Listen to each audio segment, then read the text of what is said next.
جس کو بھی کامیابی ملی ہے اس کو دین کی برکت سے ملی، اور آئندہ جس کو بھی ملے گی کس کی برکت سے ملے گی؟ دین اسلام کی برکت سے ملے گی۔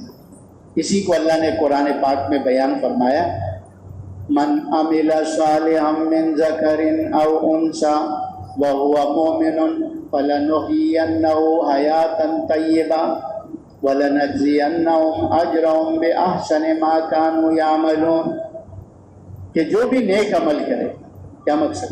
دین اسلام کے مطابق زندگی گزارے، چاہے مرد ہے چاہے عورت ہے۔ اللہ فرما رہے ہیں ہم اس کو دنیا میں طیب زندگی، پاکیزہ زندگی دیں گے۔ طیب پاکیزہ زندگی کہ جو انسان دنیا میں چاہتا ہے نا کہ یہ بھی ملے، یہ بھی ملے، یہ بھی ملے، سب اللہ نے طیب زندگی میں بیان کر دیا۔ ہر انسان کیا چاہتا ہے؟ عزت ملے۔ ہر انسان کیا چاہتا ہے؟ عافیت ملے، راحت ملے، سکون ملے۔ ہاں جی، ہر انسان کی یہ چاہت ہے نا بھائی۔ اللہ دین کی برکت سے یہ ساری چاہتیں پوری کر دیتا ہے، اور پھر اعمال کا بدلہ تو اللہ پاک آخرت میں عطا فرماتا ہے۔ یہ دنیا اعمال کے بدلے کی جگہ نہیں ہے، اعمال کے بدلے کی جگہ آخرت ہے۔ جی ہاں، یہ دنیا میں جو کچھ نظر آ رہا ہے نا ہم کو، یہ جھونگا ہے۔ جھونگا کیا ہے؟ جھونگا سمجھتے ہو؟ بچہ چیز لینے آتا ہے تو دکاندار اس کو سودا دیتا ہے، پھر اس کو ایک مٹھی چنے کی بھی دے دیتا ہے، ایک دو ٹافیاں بھی دے دیتا ہے۔ سودا تو اس نے پیسے دے کر لے لیا، یہ جو ملا یہ کیا ہے؟ جھونگا رونگا، جھونگا رونگا۔ سمجھ گیا بھی میری بات؟ تو دنیا میں یہ سارا جھونگا ہے، اصل اعمال کا بدلہ اللہ آخرت میں دیں گے۔ اس کی دو وجہ بتاتے ہیں۔ پہلی وجہ یہ ہے کہ یہ دنیا اتنی چھوٹی سی ہے، ایک مومن کے ایک سبحان اللہ کے اجر کو سما نہیں سکتی۔ جب مومن بندہ سبحان اللہ کہتا ہے تو کیا ہو جاتا ہے؟ بولو، جنت میں درخت لگ جاتا ہے۔ سب کہہ دو سبحان اللہ۔ کیا ہو گیا؟ جنت میں درخت لگ گیا۔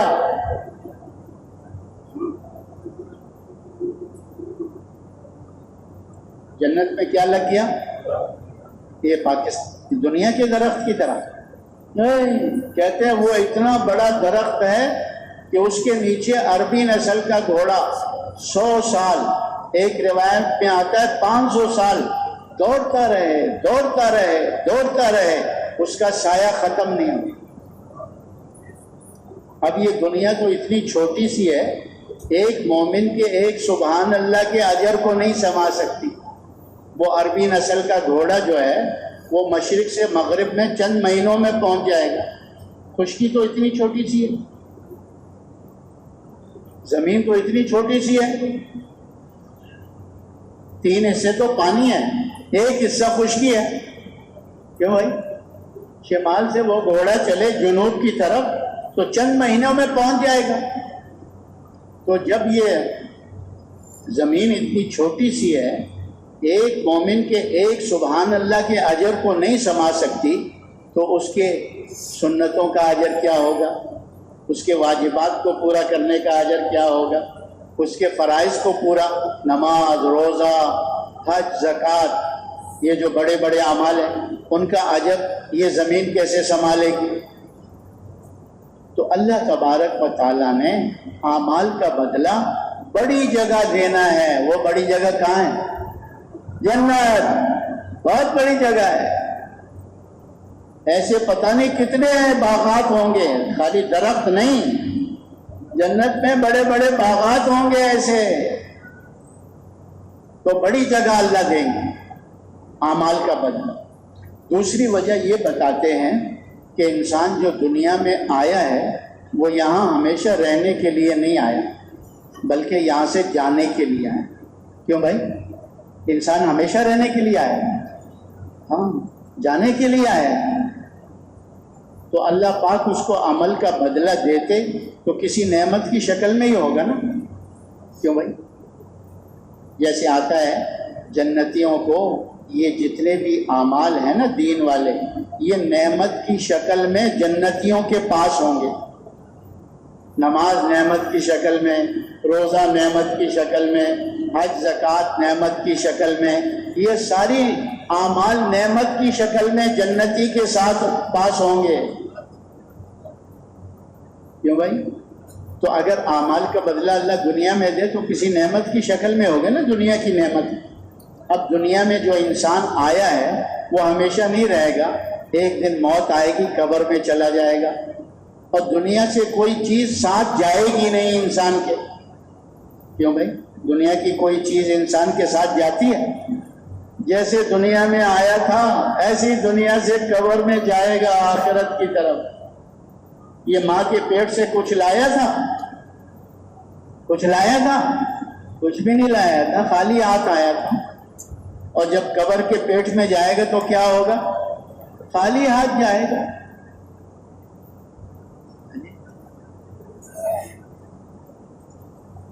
ساری دنیا کو فتح کیا ذوالقرنین نے، ہاں، اور جب فتح ہو گئی دنیا، موت کا وقت آیا تو وصیت کی کہ جب میں مر جاؤں نا تو میرے ہاتھ کفن سے باہر نکال دینا۔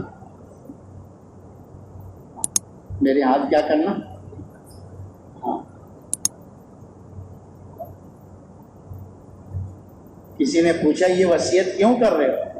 کہ دنیا والوں کو پتہ چل جائے سکندر جب گیا دنیا سے تو دونوں ہاتھ خالی تھے، ساری دنیا یہیں چھوڑ گیا۔ تو دنیا کی کوئی چیز آدمی کے ساتھ قبر میں جاتی نہیں ہے۔ یہ جو کفن پہناتے ہیں نا، یہ مسلمان کے اکرام کے طور پر، یہ شکل چھپا رہے اسے، جب قبر میں رکھ دیا جاتا ہے، یا اولی الابصار فاعتبروا یا اولی الالباب، کہ اے سمجھ عقل رکھنے والوں، ان واقعات کو دیکھ کر عقل حاصل کرو۔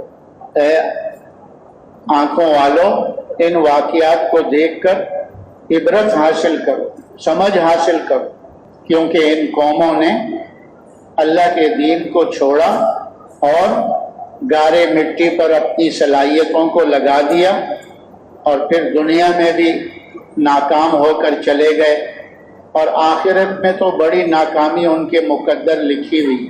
اس امت کے سامنے ان قوموں کے واقعات کو اللہ نے اسی لیے ذکر کیا کہ یہ امت اگر گارے مٹی میں لگ گئی، دنیا کے ٹھیکروں کو جمع کرنے میں لگ گئی، دین والے راستے کو چھوڑ دیا، تو صرف اپنا نقصان نہیں کریں گے بلکہ آنے والی نسلوں کا بھی نقصان کریں گے، کیونکہ ان کے ذمے اللہ نے لگایا ہے کہ خود بھی دین والی زندگی پہ چلنا ہے اور اس دین والی زندگی کو پوری دنیا میں پہنچانا ہے۔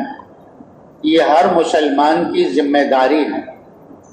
اسی لیے اللہ تبارک و تعالیٰ نے قرآن کریم میں فرمایا، من عمل صالحا من ذکر او انثی وهو مؤمن فلنحيينه حیاتا طیبہ وَلَنَجْزِيَنَّهُمْ أَجْرَهُمْ بِأَحْسَنِ مَا كَانُوا يَعْمَلُونَ، کہ جو بھی نیک عمل کرے، یعنی دین کے مطابق زندگی گزارے، چاہے مرد ہے چاہے عورت ہے، بشرطے کہ وہ ایمان والا ہو، اللہ پاک فرماتے ہیں ہم ان کو دنیا میں طیب زندگی دیں گے، پاکیزہ زندگی۔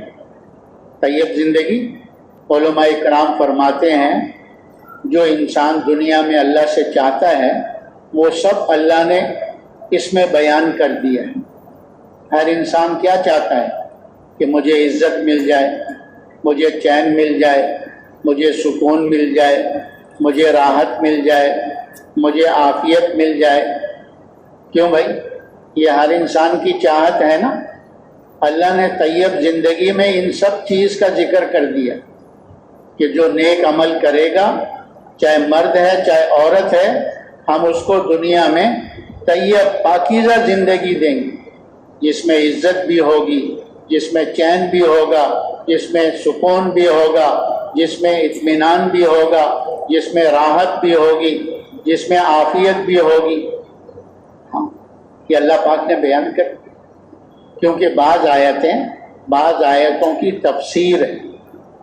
ایک جگہ اللہ فرما رہے ہیں وَلِلَّهِ الْعِزَّةُ وَلِرَسُولِهِ وَلِلْمُؤْمِنِينَ کہ عزتیں اللہ کے لیے ہیں, اللہ کے رسول کے لیے ہیں, اور کس کے لیے ہیں بھائی؟ ایمان والوں کے لیے ہیں. ایمان ہوگا تو اللہ عزت سے نوازے گا. اللہ نے یہ نہیں فرمایا بڑی کرسی ہوگی تو عزت والا بنے گا, بڑا بیلس ہوگا تو عزت والا بنے گا, بڑا لینڈ لارڈ ہوگا, زمیندار ہوگا تو کارخانے دار ہوگا تو بڑی عزت والا بنے گا. نہیں, ایمان ہوگا تو اللہ عزت سے نوازے گا. ایک روایت میں, ایک آیت میں اللہ فرما رہے ہیں الذین آمنوا تطمئن قلوبهم بذکر اللہ الا بذکر اللہ تطمئن القلوب. فرماتے ایمان والوں کے دلوں کو سکون اللہ کی یاد سے ملتا ہے, اللہ کی ذکر سے ملتا ہے. فرمایا غور سے سن لو, دلوں کا سکون اللہ کی یاد میں ہے. کس کی یاد میں ہے؟ اللہ کی یاد میں. ہاں آج آدمی چیزوں میں سکون تلاش کر رہا ہے اور مارا پھر رہا ہے, اور جہاں اللہ نے رکھا نہیں وہاں تلاش کر رہا ہے, اور جہاں اللہ نے رکھا ہے وہاں آتا نہیں. تو اللہ کی یاد میں دلوں کو سکون ملتا ہے, اطمینان ملتا ہے, راحت ملتی ہے. ہاں راحت ملتی ہے. اور یہاں ذکر سے مراد جو ہے صرف تسبیح نہیں ہے کہ سبحان اللہ الحمدللہ اللہ اکبر یہ پڑھ لیا کافی نہیں. حال کے امر کو پورا کرنا کہ اللہ کا جو امر 24 گھنٹے میں ہماری طرف متوجہ ہے اسے پیارے نبی صلی اللہ علیہ وسلم کے طریقے سے پورا کرنا, یہ اس وقت کا ذکر ہے. اللہ تبارک و تعالی موسیٰ علیہ السلام سے فرما رہے ہیں ذکر نماز کو قائم کرو میری یاد کے لیے, میرے ذکر کے لیے. نماز کیا ہے؟ اللہ کی یاد ہے. روزہ کیا ہے؟ اللہ کی یاد ہے. زکوٰۃ دینے کا حکم کیا ہے؟ اللہ کی یاد ہے. حج کیا ہے؟ اللہ کی یاد ہے. ہاں نماز وہی پڑھے گا جسے اللہ یاد ہوگا, روزہ وہی رکھے گا جسے اللہ یاد ہوگا, زکوٰۃ وہی دے گا جسے اللہ یاد ہوگا, حج وہی کرے گا جسے اللہ یاد ہوگا. تو یہاں ذکر سے مراد جو ہے وہ حال کے امر کو پورا کرنا. جس وقت میں اللہ کا جو امر متوجہ ہو اسے پیارے نبی صلی اللہ علیہ وسلم کے طریقے سے پورا کرنا, یہ اس وقت کا ذکر ہے, اس وقت اللہ کی یاد ہے. اسی لیے دوسری آیت میں اللہ فرماتے ہیں من اعرض عن ذکری فإن له معیشة ضنکا کہ جو ہمارے ذکر سے اعراض کرتا ہے ہم اس کی زندگی کو تنگ کر دیتے ہیں. وَنَحْشُرُهُ يَوْمَ الْقِيَامَةِ أَعْمَى اور کل قیامت کے دن اس کو اندھا اٹھائیں گے, اندھوں کے ساتھ کھڑا کر دیں گے. اس کا حشر اندھوں میں ہوگا. قَالَ رَبِّ لِمَا حَشَرْتَنِي أَعْمَى وہ کہے گا یا اللہ میں تو آنکھوں والا تھا, آج مجھے اندھوں کے ساتھ کیوں کھڑا کر دیا؟ تو اللہ پاک فرمائیں گے میری آیتیں آئیں, میرے احکامات آئے اور تم آنکھ بند کر کے گزر گئے, دیکھا بھی نہیں کہ اللہ کا کیا حکم ہے. تو دنیا میں اندھے بن کر چل رہے تھے اس لیے آج تمہارا حشر اندھوں میں کر دیا. تو یہ دنیا کی چین سکون اطمینان تو یہ تو تھوڑے وقت کے لیے ہے. دنیا کی زندگی ہے کتنی, بہت تھوڑی سی ہے. ہاں تو یہاں کا چین سکون یہ بھی وقتی ہے, لیکن ایمان اور اعمال صالحہ کی برکت سے اللہ تبارک و تعالی جو کامیابی کا دروازہ کھولیں گے نا وہ کھلتا چلا جائے گا. موت سے فرشتے آئیں گے, بڑے اطمینان سے روح کو نکالیں گے اور اللہ کی بارگاہ میں لے جائیں گے. اور یہاں رشتہ دار غسل اور کفن پہنائیں گے, فرشتے پہلے اس کو جنت کا کفن پہنا دیں گے. اور پھر جب قبر میں اتارا جائے گا تو قبر اس کا استقبال کرے گی. قبر اس کا استقبال کرے گی. قبر اس کے لیے جنت کا باغ بن جائے گی. ہاں، اور جب اللہ قبر سے اٹھائیں گے چہرہ 14ویں چاند سے زیادہ چمکدار ہو، اور اللہ عرش کے سائے کے نیچے قیامت کے دن جگہ عطا فرمائیں گے اور حساب کتاب میں آسانی فرمائیں گے، اور عمل نامہ دائیں ہاتھ میں دے کر فرشتے سے کہیں گے لے جاؤ میرے اس نیک بندے کو میرے مہمان خانے جنت میں پہنچا دو. فرشتے پل صراط پر سے لے کر گزریں گے، ایسے گزر جائے گا جیسے پلک جھپکتی ہے، جیسے بجلی کڑکتی ہے، ایسے گزر جائے گا. اور جنت میں داخل ہوگا. جب جنتی جنت میں داخل ہو چکیں گے تو کہا جائے گا ہمیشہ کی زندگی ہے، کبھی موت نہیں آئے گی. ہمیشہ کی جوانی ہے، کبھی بڑھاپا نہیں آئے گا. ہمیشہ کی صحت ہے، کبھی بیماری نہیں آئے گی.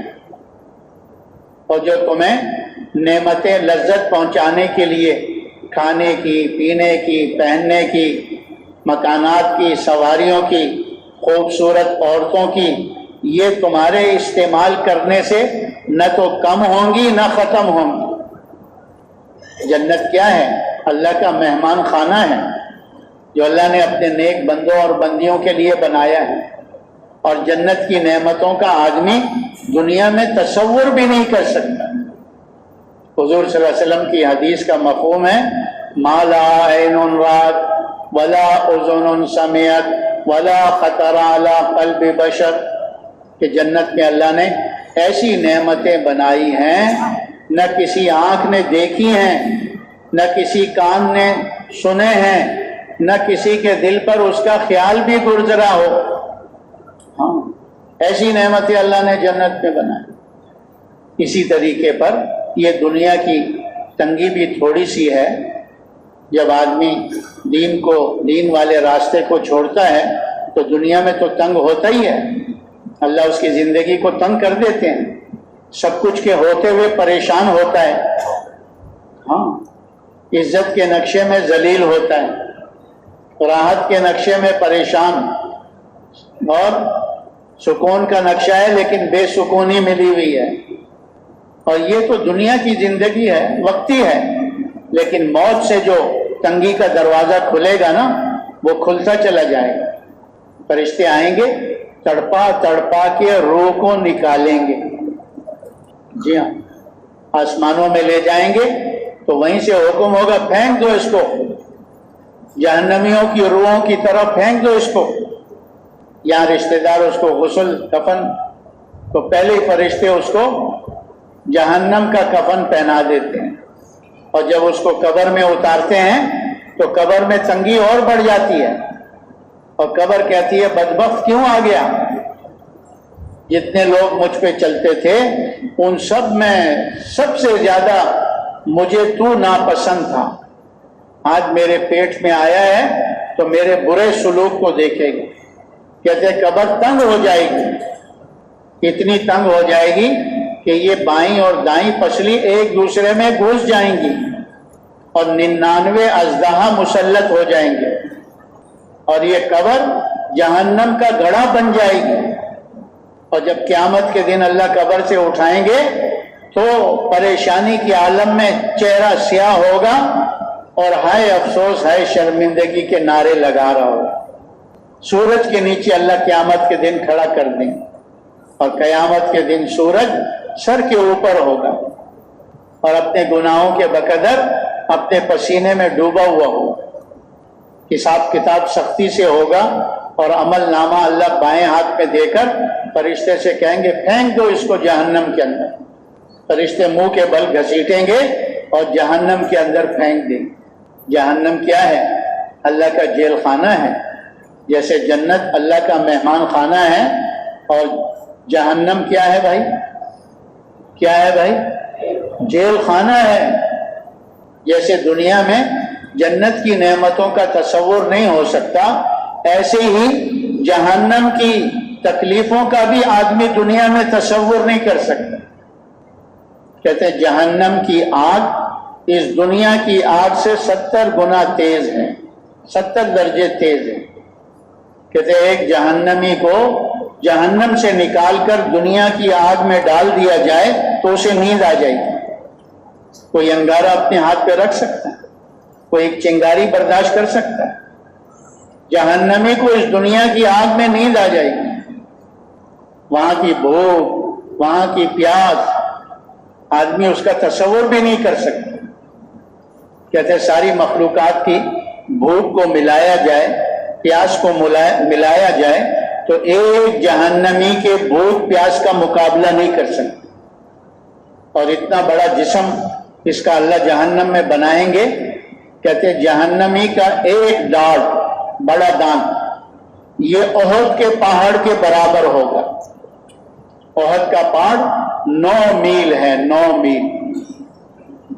تو جو داڑھ اتنی بڑی ہوگی، اس کا منہ کتنا بڑا ہوگا، اس کا چہرہ کتنا بڑا ہوگا، اس کا باقی جسم کتنا بڑا ہوگا، اور یہ جلتا رہے گا، بنتا رہے گا، مرے گا نہیں۔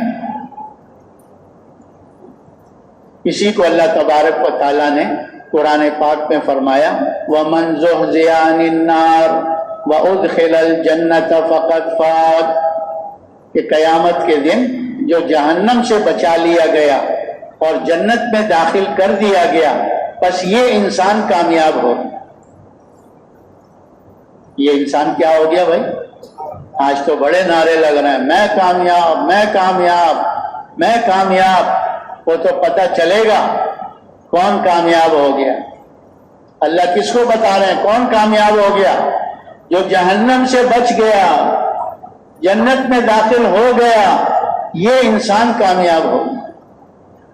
تو کامیابی کا جو راستہ ہے نا، یہ اللہ کا دین کے علاوہ نہ کسی کو کامیابی ملی ہے اور نہ آئندہ ملے گی۔ جس کو بھی اللہ نے کامیابی عطا فرمائی ہے وہ دین کی برکت سے ہی عطا فرمائی، اور آئندہ جس کو بھی ملے گی اس کو بھی دین کی برکت سے ملے گی۔ اب دین کہتے کس کو ہیں؟ اللہ نے انسان کو سر سے لے کر پیر تک کا یہ جسم دیا ہے، اس میں اللہ نے مختلف اعضاء بنائے، آنکھیں بنائی ہیں دیکھنے کے لیے، کان بنائے ہیں سننے کے لیے، زبان بنائی ہے بولنے کے لیے، ہاتھ پیر بنائے ہیں کام کے لیے، دل دماغ بنایا ہے۔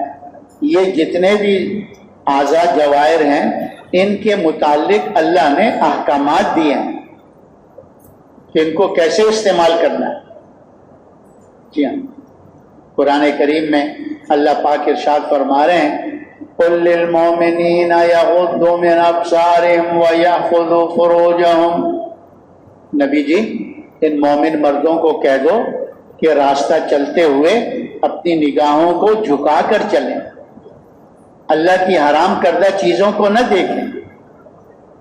ہاں، اب اگر آنکھ سے وہ دیکھ رہا ہے جس کا اللہ نے حکم دیا ہے تو یہ دین ہے، اور اگر آنکھ سے وہ دیکھ رہا ہے جس سے اللہ نے منع کیا ہے، یہی بے دینی ہے۔ اسی طرح زبان سے متعلق اللہ نے حکم دیا ہے سچ بولو، جھوٹ نہ بولو، سچ میں نجات ہے، جھوٹ میں ہلاکت ہے۔ اب زبان سے آدمی جھوٹ بھی بول سکتا ہے، سچ بھی بول سکتا ہے۔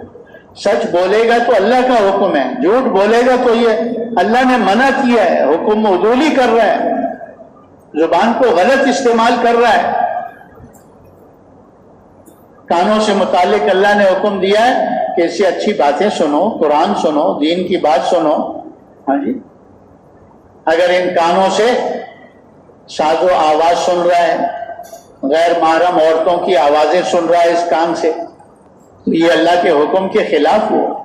ہاں، ہاتھ اللہ نے دیے ہیں، اس کے متعلق حکم بھی دیا ہے کہ اس ہاتھوں سے لوگوں کو خیر پہنچاؤ، اپنی ضرورت میں استعمال کرتے ہوئے دوسروں کے لیے ہاں ان ہاتھوں سے خیر پہنچاؤ، شر نہ پہنچاؤ۔ پیروں سے ہاں اچھے راستے پہ چلو، برے راستے پہ نہ چلو۔